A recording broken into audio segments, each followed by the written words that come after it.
Chapter 6. Mr. Worldly Wiseman.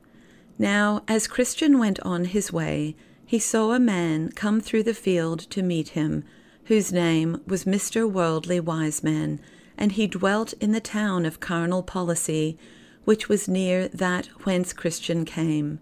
He had heard some news of Christian, for his flight from the city of destruction had made much noise, and was now the talk far and near. So he said, "How now, good sir, where do you go with such a load on your back?" Christian, "In truth, it is a load, and if you ask me where I go, I must tell you, sir, I must go to the wicket gate in front of me, for there I shall be put in a way to get quit of my load." Worldly Wiseman, "Have you not a wife and babes?" Christian, "Yes, but with this load I do not seem to care for them as I did, and in truth I feel as if I had none." Worldly Wiseman, "Will you hear me if I speak my mind to you?" Christian, "If what you say be good, I will, for I stand much in need of help." Worldly Wiseman, "I would urge you then with all speed to get rid of your load, for you will not be at rest till then." Christian, "That is just what I seek to do, but there is no man in our land who can take it off me." Worldly Wiseman, "Who bade you go this way to be rid of it?" Christian, "One that I took to be a great and true man, his name is Evangelist." Worldly Wiseman, "Hark at what I say, there is no worse way in the world than that which he has sent you, and that you will find if you take him for your guide.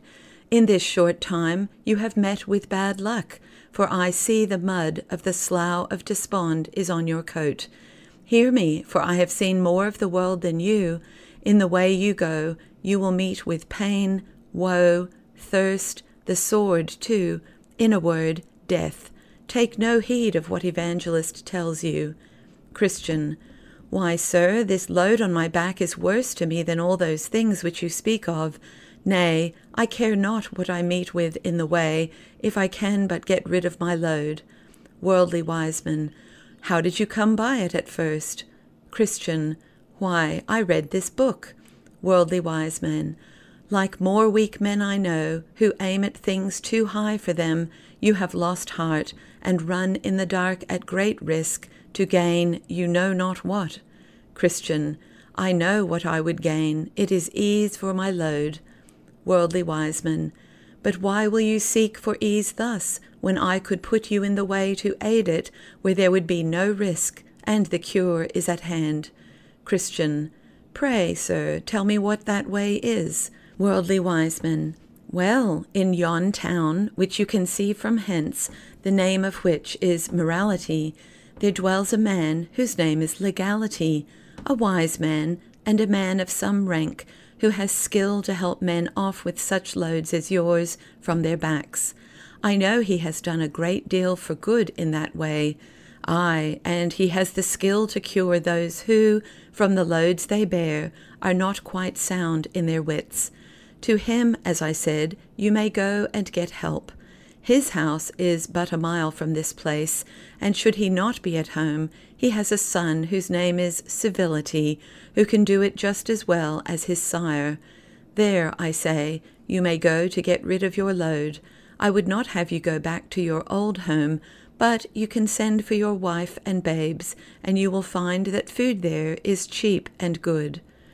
Now was Christian brought to a stand, but by and by he said, "Sir, which is my way to this good man's house?" Worldly Wiseman, "Do you see that hill?" Christian, "Yes, I do." Worldly Wiseman, "By that hill you must go, and the first house you come to is his." So Christian went out of his way to find Mr. Legality's house, to seek for help.